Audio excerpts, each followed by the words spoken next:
canyon, that's where I long to be, with my three good companions, just my rifle, pony and me. Microciné, bonjour ou bonsoir. Je répète donc du 17 au 28 novembre, il y a un festival à Noisy-le-Sec. C'est le festival du film franco-arabe de Noisy-le-Sec. C'est sa 12e édition et on continue de l'explorer. Et aujourd'hui, on va parler d'un film, d'une fiction qui sera projeté le 28 novembre à 20h au cinéma Le Trianon. Le film s'appelle Reine au pluriel. Il vient du Maroc et il est réalisé par Yasmine Benkiran qui a accepté d'être là pour en parler. Et avant cela, je remercie Géraldine Kans, l'attachée de presse du festival, et Mathilde Rouxel, la directrice artistique, pour l'aide apportée à la conception de cette émission. Donc, Rennes, le 28 novembre, 20h, Rennes au pluriel, et l'autrice est là. Comment allez-vous ? Très bien. Très bien. Comment on se sent après avoir fait un film comme cela ? Est-ce que c'est quelque chose qui germait en vous depuis un certain temps et surtout, comment cela s'est passé ? Alors, comment ça s'est passé au tout départ ? Moi, je suis scénariste, je ne suis pas réalisatrice. Et j'ai commencé à écrire ce film au sein d'un endroit qui s'appelle l'Atelier Scénario, qui se fait à la FEMIS. C'est une formation continue à la FEMIS. J'ai commencé à écrire ce scénario en me disant au départ que je ne le réaliserais pas forcément. Et plus j'écrivais le film, plus j'avais des images qui venaient et plus le réaliser est devenu une sorte de nécessité. Et c'est vrai que j'ai compris à ce moment-là ce que me disaient les autres réalisateurs quand ils me disaient « mais pour moi c'est obligé », je l'ai compris avec Rennes. C'est vraiment devenu une nécessité de le réaliser. Et ensuite, ça a été long parce que c'est un film je commence à parler du film, mais c'est un film qui est un film d'action, où il y a des scènes d'action qui coûtent cher. C'est un film en camion. On a utilisé un berlier de 15 tonnes pour traverser tout le Maroc. Donc c'est un film qui est un peu lourd. En production en tout cas, donc il a fallu pas moins de 7 ans du début de l'écriture à la fin de la fabrication du film. Et donc oui, effectivement, il faut quand même raconter de quoi ça parle. Et pour pas me tromper, je vais juste lire le petit synopsis qui se trouve dans le dossier de presse du festival. Il est écrit qu'à Casablanca, donc au Maroc, un trio de femmes, une maman, sa fille et une autre femme qui était pas forcément là au bon moment, au bon timing, mais en même temps, c'est un concours de circonstances qui va devenir pour le coup important pour elle. Et donc, ces trois personnes sont poursuivies par la police et donc, comme vous le disiez, c'est une espèce de road movie comme ça vers l'Atlas, vers l'Atlantique. Moi, avant qu'on commence à parler de ça dans la parité du film, j'aimerais bien savoir d'où vous venez, vous, cinématographiquement, c'est-à-dire quels sont ces films-là qui vous ont, comme on dit, regardé quand vous étiez enfant ou peut-être même adolescente. Donc, oui, d'où vous venez cinématographiquement parlant? D'où je viens cinématographiquement? Je viens déjà de la musique, c'est-à-dire que j'ai une famille qui n'est pas particulièrement cinéphile. En revanche, la musique était quelque chose de très important chez nous. Et du coup, par exemple, j'ai découvert Paris, Texas par le travail de Ray Cooder. J'ai découvert Kusturica par le travail de Goran Bregovic. Et c'est vrai que je suis arrivée au cinéma par la musique. Donc Paris, Texas a été un film très important pour moi. Le Temps des Gitans a été un film très important pour moi. Et je pense qu'il y avait des films aussi qui développaient un imaginaire fort. C'est-à-dire qu'adolescente, je n'étais pas du tout attirée par un cinéma social ou très réaliste. J'étais attirée par des films qui proposaient des représentations. Le film qui m'a le plus marqué probablement à mes 18-20 ans, ça a été Le Voyage de Chihiro, par exemple, qui est donc un dessin animé, mais qui pour moi parle de l'humanité de manière absolument passionnante. Mais voilà, c'était plus, on va dire, des films d'aventure qui déployaient un imaginaire assez riche, assez fantasque et assez onirique. Et comment on fait lorsque on a toutes ces références qu'on retrouve aussi dans le film, hein, quand vous parlez de Kusturica, il y a ne serait-ce que le travail sur la photographie, effectivement, ça peut faire penser à ça. Mais comment on fait pour, un moment ou un autre, se dégager de tout cela et donc livrer quelque chose davantage de personnel, donc que le jeu finalement prenne le dessus sur le nous cinéphile? Mais je pense que quand on écrit, on ne pense pas on ne pense pas forcément référence. Ça, c'est vrai que les producteurs nous le demandent beaucoup, on nous le demande beaucoup en interview, etc. Parce que ça permet de, surtout en financement. En financement, ça permet de donner des repères aux financiers. Ça leur dit, OK, ça va ressembler à ça, ça va ressembler à ça, ça va ressembler à ça. Ça leur donne des repères. Mais quand nous, on écrit, en réalité, nos influences, elles infusent, elles sont en nous, elles font partie de nous. Et je pense que quand on écrit, on ne pense pas, ah tiens, je veux faire comme un tel, ah tiens, je veux faire comme un tel. Ça vient, mais on est l'auteur qu'on est parce qu'on a été biberonné ou parce qu'on a aimé certains films, parce qu'on a aimé certaines musiques. Donc, les influences sont là quelque part malgré nous. On ne peut pas faire sans, mais je pense que quand on écrit, quand on est auteur, en tout cas, je parle pour moi, je pense pas référence. Je pense pas, je me sens pas du tout écrasée dans les références, dans le sens où je n'y pense pas et qu'elles viennent, qu'elles sont là malgré moi, quoi. Et vous disiez que vous venez du scénario. Pour le coup, je serais très curieux de savoir, pour Rennes, vous êtes parti de quoi? De quel détail? Est-ce que c'était un détail? De quoi vous êtes parti pour commencer à construire vos personnages? Alors, pour commencer Rennes, il y avait l'envie prégnante déjà de filmer un camion sur les routes marocaines et de mettre des femmes au volant d'un camion sur les routes marocaines. J'ai beaucoup voyagé quand j'étais petite au Maroc avec ma mère.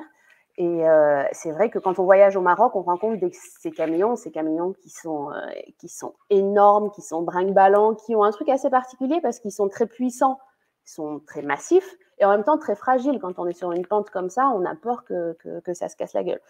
Et je les trouve très, très cinégéniques. Donc, j'avais envie de filmer un camion sur les routes marocaines et de jouer avec les genres, c'est-à-dire associer le camion qui est plutôt associé au genre masculin, l'associer là au genre féminin et quelque part réaliser un fantasme. Je pense que j'aurais aimé conduire un de ces camions et de le réaliser presque par procuration et donner à ces trois femmes un outil d'émancipation qui est un camion. Voilà, c'était quelque chose dont j'avais très envie. C'était au tout début du projet. Au tout début du projet, il y avait le camion, la route et ces femmes. Mais ce camion, c'est aussi censé être représenté aussi une espèce de... Comme on serait dans une espèce d'aéroport et il y aurait une salle d'embarquement, c'est le transit, quoi, c'est la transition. Et j'ai l'impression qu'on est dedans, même si effectivement, c'est un film qui se déroule au Maroc, et c'est une histoire marocaine avec des résonances aussi universelles, certes. Mais j'ai l'impression que ce lieu, ce camion, c'est une espèce de laboratoire comme ça. Le camion, c'est assez particulier, ou même... Enfin, il y a quelque chose d'assez particulier, c'est qu'on est dans un huis clos, c'est-à-dire que tout à coup, trois personnages qui n'ont pas l'habitude d'être ensemble se retrouvent ensemble. Donc, d'un côté, on est enfermé, et de l'autre côté, on est dans l'immensité, dans des paysages, le désert, on est presque dans des paysages infinis. Donc, il y a un espèce de contraste comme ça qui est assez intéressant et qui oblige les trois personnages à vivre ensemble. Et finalement, moi, l'idée du film, c'est de se dire qu'au début du film, chaque personnage est un peu bancal et qu'au sein de ce camion, il y a un équilibre qui va se trouver, que tout à coup, l'une, au contact de l'autre, va trouver son propre équilibre, va trouver sa propre harmonie et qu'il y a une espèce d'utopie qui se crée comme ça à trois dans ce camion au milieu des montagnes. Et le propre de l'utopie, c'est que ça n'existe pas et que là, ça ne peut pas durer dans le film, ça ne dure pas. Mais ce qui est intéressant aussi dans le film, c'est que je pense, pour en avoir vu certains, dans cette configuration-là, c'est qu'il y a toujours, quand il y a un auteur ou une autrice qui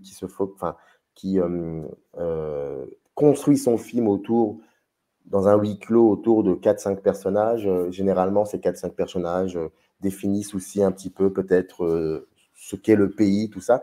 Je n'ai pas l'impression avec vos trois personnages féminins, j'ai l'impression que vous évitez c'est pas un piège, mais cette configuration qu'on a souvent tendance à avoir, à savoir les trois personnages féminins ont plus d'âges différents et qui peut-être vous représenteraient le Maroc contemporain. Moi, je trouve que vous sortez de ça et que c'est beaucoup plus complexe que ça puisse paraître.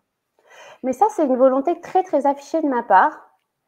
C'est-à-dire que c'est quelque chose dont j'avais très conscience dès le départ. C'est de me dire pourquoi... Je vais le dire autrement. Quand j'ai grandi au Maroc, j'avais l'impression que j'avais deux choix. J'avais deux choix au cinéma. Ou aller voir des films arabes, qui est des films sociaux. Et des films sociaux qui, quelque part, c'est comme si on nous demandait, en tant que réalisateur du monde arabe, de donner des nouvelles de notre pays.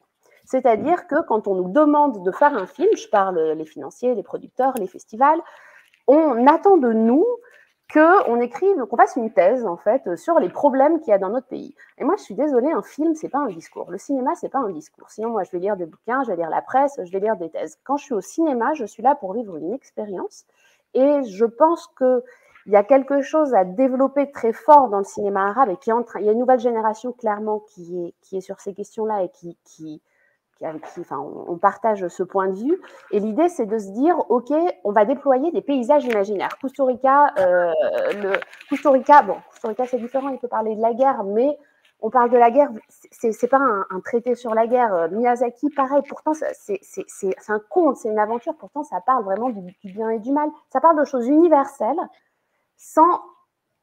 et c'est pas parce qu'on fait du cinéma arabe qu'on peut pas atteindre cette universalité. Et que mon film se passe au Maroc, en Serbie ou au Japon, et ben quelque part, je pense que ça peut avoir cette résonance universelle. Et c'était une des volontés affichées de Rennes au début, c'était pas de faire un film sur les femmes au Maroc, c'était faire un film dont les personnages principaux sont des femmes marocaines, mais qui est autre chose, qui est un voyage, qui est un film d'action, qui est un film d'aventure, qui est un film qui nous emporte. Voilà, c'était mettre le projet cinématographique au premier plan et pas le discours au premier plan. Est-ce que quand vous évoquez ces nouvelles générations, on va dire depuis peut-être 20-25 ans, est-ce qu'il y a aussi cette particularité, c'est que ces différentes générations, elles ont baigné dans une espèce de mix culturel. Donc, par exemple, la pop. La pop donne aux cinéastes d'aujourd'hui ou d'il y a 10-15 ans quelque chose qui fait qu'il y a de tout, en fait, dans leur consommation. Il y a de tout et donc ça les éloigne de ce que vous appelez, vous, les films sociaux, de fut un temps de... Est-ce qu'on peut dire qu'il y a de cela? Parce que quand on voit votre film, c'est un film qui effectivement est personnel et en même temps c'est pas un film ultra référencé dans le sens où on va essayer de trouver d'où ça vient, mais on sent que vous êtes une citoyenne du monde. Voilà, on va dire ça comme ça.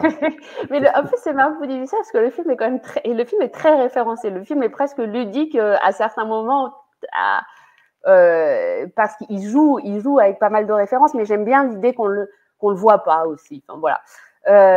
Et est-ce que c'est le fait... Je sais pas si c'est... Je pense qu'il y a plus un truc de ras-le-bol. Et par rapport à la nouvelle génération, on se construit toujours forcément en opposition par rapport à ce qui nous a précédé.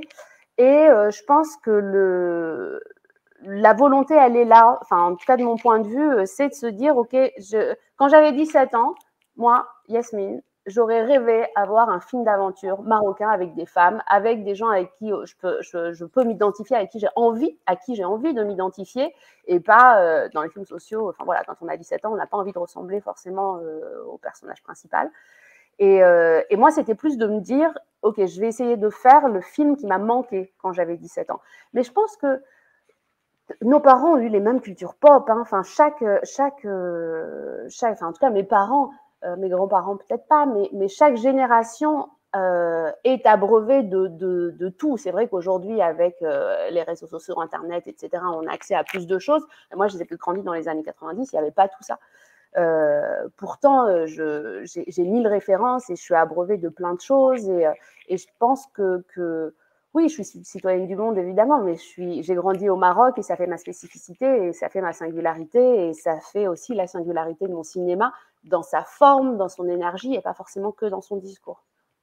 Exactement, c'est plus subjectif. Enfin, en tout cas, il y a le jeu qui s'en démarque. J'aimerais bien savoir, vous, quand vous tournez, est-ce que vous êtes dans cette idée vous avez le scénario et comme disait Truffaut, vous avez le scénario, vous arrivez sur le tournage, c'est contre le scénario et puis le montage contre le tournage.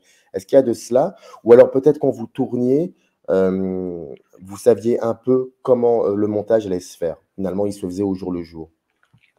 Alors, on avait très très peu de temps de tournage. On a eu 5 semaines de tournage. Et l'idée pour moi, c'était de se dire, l'idée pour moi, c'était de me dire comment, en un minimum de temps, malheureusement, on est dans des contraintes de production, voilà. Enfin, pour moi, le tournage est une espèce de rouleau compresseur où on n'a pas le temps forcément de trouver des choses sur le tournage. Donc, tout se prépare en amont. Pour moi, on a beaucoup répété avec les comédiens et les comédiennes. On trouvait les scènes en répétition. Et une fois qu'on était sur le tournage, je n'ai pas autant de jours de tournage qu'on avait Truffaut. J'adorerais pouvoir trouver des choses sur le tournage. Mais c'est vrai qu'on est dans des configurations, on a tellement peu d'argent qu'en fait, il n'y a presque pas d'idées qui arrivent sur le tournage. Tout arrive en répétition, en tout cas dans ma manière de faire. Donc c'est vrai que le tournage, c'est presque de l'exécution où il faut trouver la magie, quoi. Faut retrouver la magie qu'on a pu retrouver en répétition, faut retrouver la magie avec les costumes, la caméra, etc. Mais quelque part, le cœur du projet, pour moi, a été trouvé en répétition avec les comédiens. Et ensuite, au montage, on fait avec la matière qu'on a, c'est-à-dire que moi, je pense pas que... franchement, je tourne dans le sens du scénario et je monte aussi dans le sens du scénario et du tournage, sauf à un moment où ça marche pas. Et quand ça marche pas, là, on essaie de trouver des idées, on invente, etc. Et l'idée, c'est d'être flexible. Mais on est flexible, en tout cas sur le tournage, si on sait exactement ce qu'on veut. Enfin, en tout cas, pour ma part, si j'ai très bien préparé mes scènes et que tout à coup, j'arrive, il pleut, j'avais prévu le truc au soleil, je me dis, OK, merde, comment on fait? Ça n'est que si j'ai très bien préparé la scène que j'arrive à m'adapter et que j'arrive à trouver de nouvelles idées. Mais voilà, moi, je suis plutôt tout dans le même sens pour pouvoir s'adapter, parce que de toute façon, rien ne se passera jamais comme on avait prévu. Est-ce que c'était plus simple de travailler avec une enfant ou avec les adultes? Parce que c'est pour un film de cette ampleur, pour un long métrage de cette ampleur, commencer avec, on parlait de Truffaut, mais commencer à travailler avec une enfant qui en plus a un rôle qui n'est pas si évident que ça. Et je ne dis pas ça de manière psychologique, mais même aussi physiquement. Il y a une scène à laquelle je pense particulièrement. Mais et je me posais la question déjà comment on écrit un rôle comme cela. Parce que j'ai l'impression que votre mise en scène est rythmée par l'évolution de cet enfant pendant tout le film. J'ai eu cette sensation-là. Autant elle est très rentrée, et puis de plus en plus elle s'ouvre. Et je trouve que votre mise en scène, j'ai l'impression qu'elle épouse le rythme de cette évolution de votre fille, de cet enfant. C'est pour ça que je me pose la question comment on construit un personnage comme ça, et puis surtout comment on filme cet enfant. Franchement, j'ai eu énormément de chance en fait avec cet enfant. Déjà, en termes de casting, autant les deux autres, j'ai mis du temps à les trouver. En termes de casting, la deuxième personne qui est arrivée en casting était Rayhan, donc la comédienne qui joue Inès. Et tout de suite, il y a une espèce d'évidence, c'était elle, il n'y avait rien à faire. Et j'ai eu énormément de chance car il y avait peu de choses à travailler beaucoup parce qu'elle avait déjà exactement ce que je cherchais et ce que j'imaginais et ce que je projetais dès l'écriture. Et ensuite, j'ai eu de la chance par rapport à quelque chose d'autre, c'est qu'elle fait beaucoup plus petite que ce qu'elle n'est. Donc en réalité, elle a 14 ans. En réalité, c'est une préadolescente. Donc je n'ai aucun problème d'apprentissage de texte, aucun problème trop émotionnel. C'est-à-dire que finalement, je gérais une préadolescente, je ne gérais pas une enfant. Sachant que aussi, entre le moment où j'ai casté Rayhan et le moment où on a tourné, finalement, il y a eu 2 ans et demi, même 3 ans, il y a eu le Covid, le tournage a été retardé, a été reporté. Donc, et j'ai dû, à l'écriture, un tout petit peu vieillir le personnage. Parce que dans le scénario de base, Inès était un petit peu plus petite. Elle avait 9 ans. Et donc, je l'ai un peu vieillie à l'écriture. Et c'est vrai que ça donne une autre dynamique. Ça donne... elle a quelque chose de plus préadolescent qui peut aussi rentrer plus en confrontation avec sa mère, d'une part. Et d'autre part, son côté imaginaire la rend plus singulière, je pense, parce qu'une gamine de 8-9 ans qui est complètement dans la lune, on l'accepte plus qu'une gamine de 13-14 ans qui est complètement ailleurs. Et le fait que là, dans le film, elle a 11 ans, mais dans la vraie vie, elle avait 13-14 ans, ça la rendait encore plus singulière qu'elle ne l'était quand elle avait 9 ans, dans la première version du scénario. Et puis, il y a, sans vouloir trop, comme on dit aujourd'hui, spoiler, alors que je pense que c'est quand même compliqué de parler d'un film sans raconter aussi un peu son histoire. Mais on va dire juste qu'il y a un moment, on le sent arriver, puis à un moment, on l'oublie, et puis d'un seul coup, il y a cet aspect qu'on devinait au début et qui est là finalement, c'est l'aspect fantastique. Et donc, ça nous donne une possibilité de conte. en fait. Absolument, c'est un conte. Rennes est un conte. C'est un conte d'aventure, c'est un conte d'action, c'est un conte fantastique, mais c'est vraiment un conte. Et je dois dire que c'est marrant parce que je me suis mise à réfléchir à ma cinéphilie et je me suis rendu compte que j'aimais beaucoup les contes. Et quand je dis les contes, et j'aimais beaucoup le cinéma de genre, parce que le cinéma de genre fait un petit pas de côté par rapport à la réalité et permet d'avoir la bonne distance pour raconter une histoire en profondeur. C'est-à-dire que quand on est trop collé à la réalité, parfois, il est trop dur de voir certaines choses. On ne peut pas creuser des choses parce qu'elles sont trop douloureuses, c'est trop in your face. Et quand on prend un peu cette distance que permet le cinéma de genre, j'ai l'impression qu'on est beaucoup plus libre. Et je me rends compte que malgré moi, quand j'écris un film, et quel que soit son genre, ça ressemble très vite à un conte.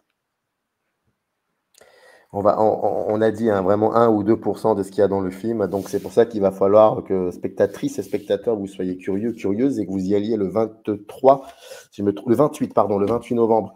C'est à partir de 20h et c'est au cinéma Le Trianon.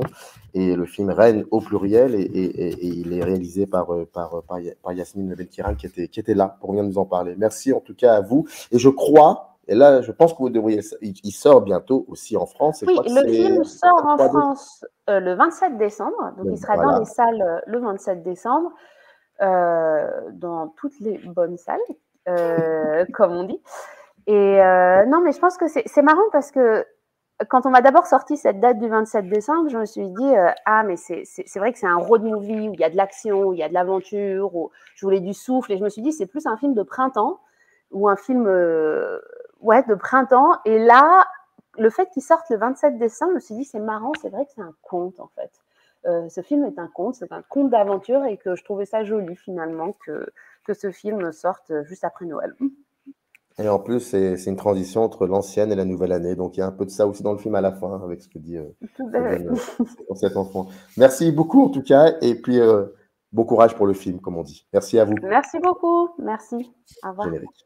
Up arrive in the canyon, that's where I long to be, with my 3 good companions.